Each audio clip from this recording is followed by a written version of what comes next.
We were continuing with Lorentz theorem in the last lecture.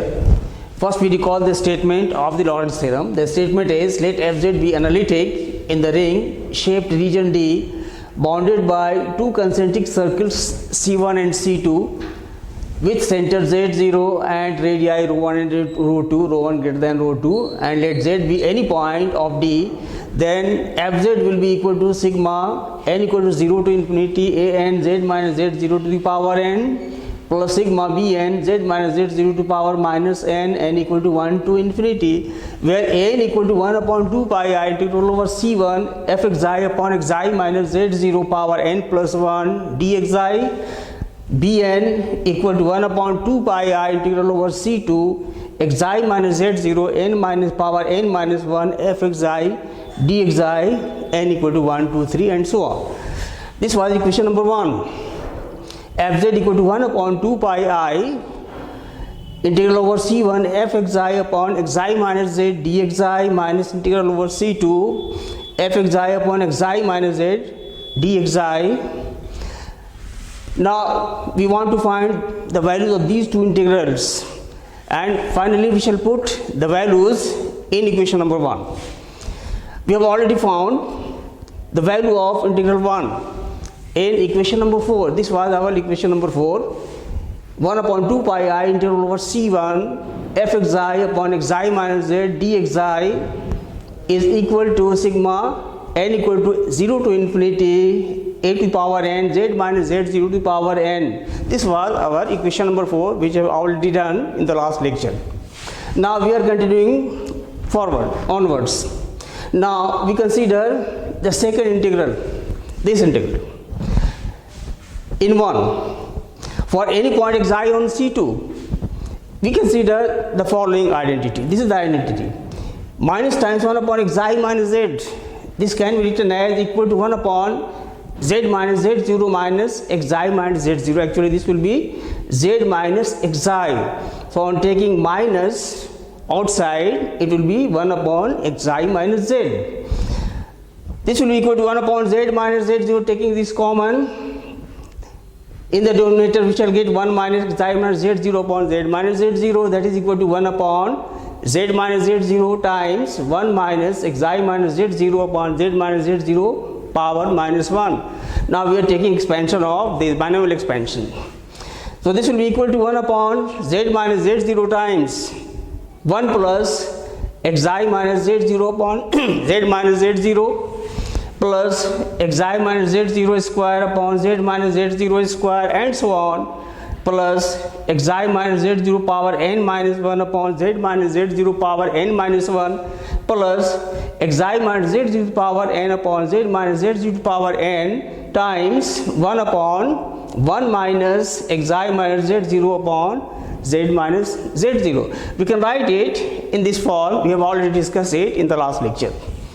This will be equal to 1 upon z minus z0. Now we are multiplying this entire by 1 upon z minus z0. So the first term will be 1 upon z minus z0 plus the power will be 1 more than the numerator.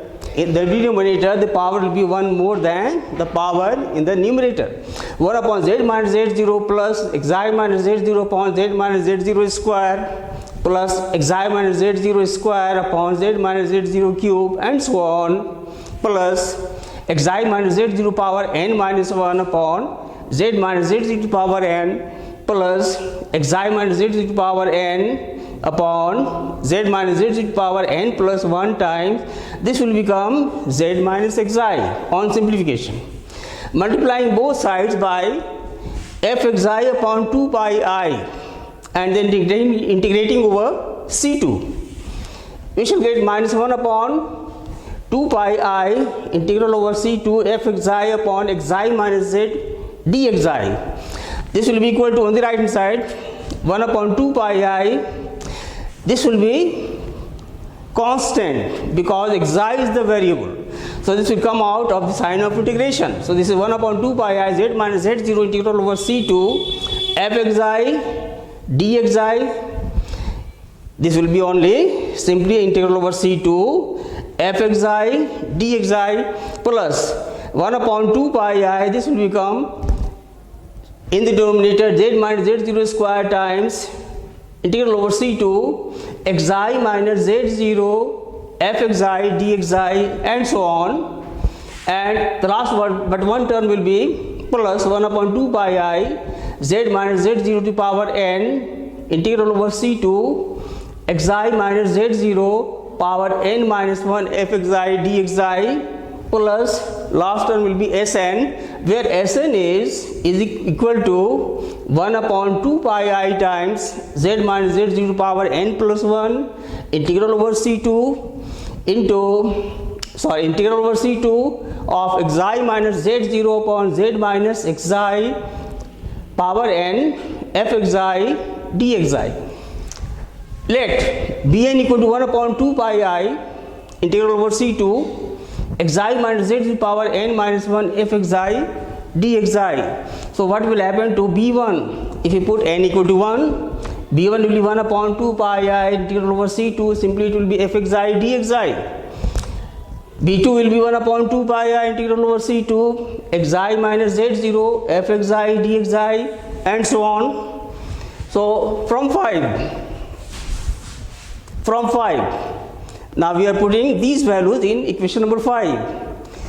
On the left hand side it is minus 1 upon 2 pi I integral over c2 fxi upon xi minus z dxi, and on the right hand side it will be b1 z minus z0 inverse. The first term is 1 upon 2 pi I z minus z0 integral over c2 fxi dxi, and 1 upon 2 pi I integral over c2 fxi dxi is our b1. So this will be b1 times z minus z0 power minus 1.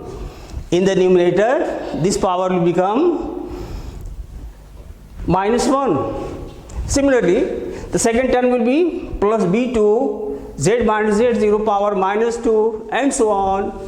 Last but one term will be plus bn z minus z0 power minus n plus Sn. Suppose it equation number 6. Now it remains to prove that Sn tends to 0 as n tends to infinity. Now we show that Sn tends to 0 as n tends to infinity. We have, by definition of this circle, mod z minus z0 equal to r. This is circle of radius r, center z0. Mod xi minus z0 is rho 2 for the circle c2, where rho 2 is less than r. This is our c2. Then what will happen to mod z minus xi? Now we are finding the value of this mod. Mod z minus xi can be written as mod z minus z0 minus xi minus z0, and by property of mod this will be greater than or equal to mod z minus z0 minus mod xi minus z0. This is r and this is rho 2. So this is r minus rho 2. So we have mod of Sn. Now we are taking mod of this. So mod of Sn will be mod of entire this expression. So this is mod of 1 upon 2 pi I z minus z0 power n plus 1 integral over c2 xi minus z0 to power n upon z minus xi fxi dxi, and by property of Riemann integration, mod of integral is less than or equal to integral of the mod. So this will be less than or equal to 1 upon 2 pi, mod of I is 1. Denominator will be mod z minus z to the power n plus 1 integral over c2. In the numerator it will be mod z minus xi minus z to the power n mod fxi mod dxi. In the denominator it will be mod z minus xi. Now we are putting certain values. This will be less than or equal to 1 upon 2 pi. This is r. So this is r to the power n plus 1. Mod z minus z0 is r. So this is r to the power n plus 1 integral over c2. This is our rho 2. Mod xi minus z0 is rho 2. So this is rho 2 to the power n. This is power n. Rho 2 to the power n. m2 mod dxi, and in the denominator its value is r minus rho 2, where m2 is maximum value of mod fxi on c2. and this will be equal to 1 upon 2 pi r to the power n plus 1 rho 2 to the power n m2 upon rho r minus rho 2 and integral over c2 mod dxi will be 2 pi rho 2. So its value is 2 pi rho 2, and finally it is equal to m2 upon r minus rho 2 into rho 2 upon r, both have power n plus 1, and this will tend to 0 as n tends to infinity because rho 2 is less than r, that is rho 2 by r is less than 1. So this will tend to 0 as n tends to infinity. This implies Sn tends to 0 as n tends to infinity. Hence from 5 we get, this is 5. On the left it is minus 1 upon 2 pi I integral over c2 f xi minus z dxi. This will be equal to, in sigma notation, sigma bn z minus z to the power minus n, because Sn tends to 0 as n tends to infinity. So in the limit will be n from n equal to 1 to infinity. Suppose it number 7.